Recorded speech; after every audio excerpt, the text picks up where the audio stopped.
My Magical Friends Fairy Rescue by Jessica Lee Anderson, illustrated by Wendy Tan. Best friends Shelby and Isabella added dirt to a garden bed in Shelby's backyard. Shelby's grandma helped them with the garden. "Great job, girls," she said. "Thank you for letting us start a garden," Shelby said. "Of course, gardens are beautiful and help the environment," Shelby's grandma explained. The girls planted seeds. Shelby squirmed when she found a slimy surprise. "That's a slug!" Isabella said excitedly. "Slugs like this one and other bugs call gardens home," Shelby's grandma said. "Ew, I don't like creepy crawly things," Shelby said. "I understand, but they are a part of nature," Shelby's grandma said. "Want to take a break, Shelby?" Isabella asked. "Yes, let's put on our crowns," Shelby exclaimed. Shelby and Isabella loved to dress up as princesses.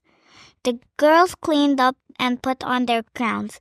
Back by the garden bed, Shelby held out a small gold box. Isabella cheered. "The magic bracelet!" she said. Whenever Shelby wore it, the girls traveled to a magic forest. Meeting magical creatures was their favorite part. The bracelet glowed when Shelby put it on.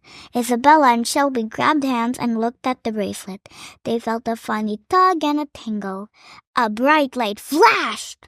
Shelby and Isabella blinked and stared in wonder. They were not in Shelby's backyard anymore. The friends stood near a castle. Rain fell from the sky. "Your magic bracelet amazes me," exclaimed Isabella. The girls looked around the forest in wonder. They stopped when they heard someone calling for help. A red cardinal swooped near them. "Della, a nature fairy, is trapped and needs help," the cardinal cried. "We'll help," said Isabella. "Can you show us the way?" Shelby asked. "Follow me," the cardinal said. The girls followed the cardinal through a magical field. Della was fixing a small bridge when it collapsed, the cardinal explained. "Oh no," Shelby and Isabella said at the same time. They raced along a path with many puddles. The girls could see several creatures and insects gathered at the stream nearby. When they got closer, the animals and insects bowed. "Thank you for coming, princesses," a rabbit said. Sometimes the creatures in the magical forest thought they were princesses.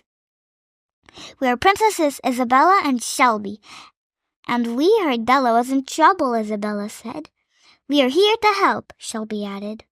"Della is stuck under pieces of wood," a frog said, pointing at the muddy bank. Water from the stream was rising. "We'll rescue you, Della," Isabella said. Shelby jumped when a snake appeared. It moved towards Della. "Watch out!" Shelby cried.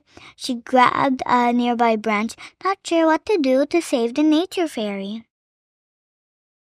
"Wait, Shelby," Isabella said. "The snake looks like she's trying to help." "I want to block Della so she won't get swept away in the stream," the snake replied. Shelby couldn't believe it. An opossum joined in, wrapping his tail around a piece of wood. He moved it out of the way.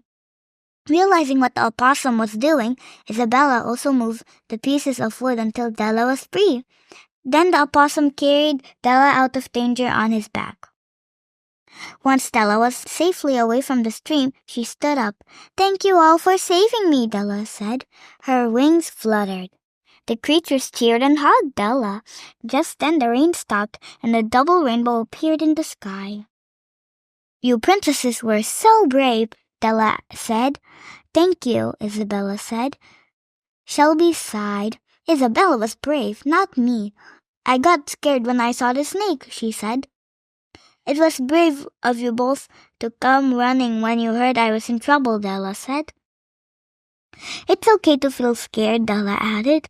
"Some creatures like the snake and opossum may seem scary, but the health of the forest depends on them, and many different animals. We call this biodiversity." "I didn't know that," Shelby said. Shelby and Isabella felt inspired and wanted to continue helping.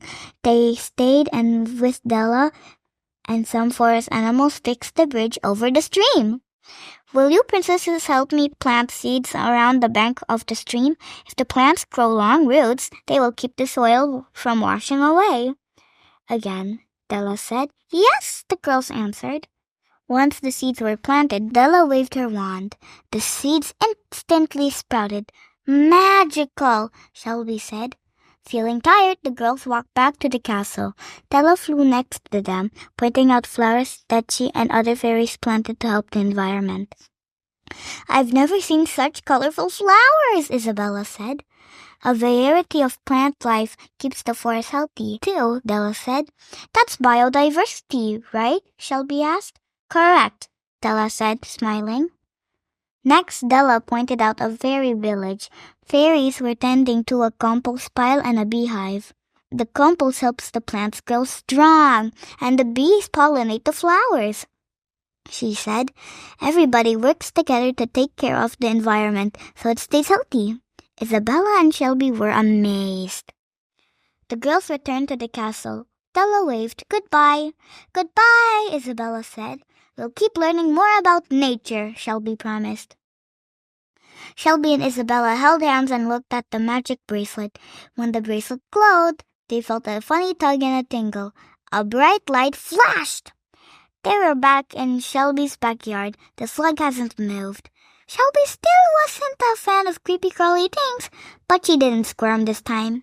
It was part of nature, just like she learned. Shelby noticed her bracelet. Isabella, look at this pretty nature fairy charm, she said. When Isabella reached into her pocket, she found a handful of wildflowers. Beautiful, Shelby said. What a magical adventure. I can't wait for our next one, Isabella said. Agreed, Shelby exclaimed. The end.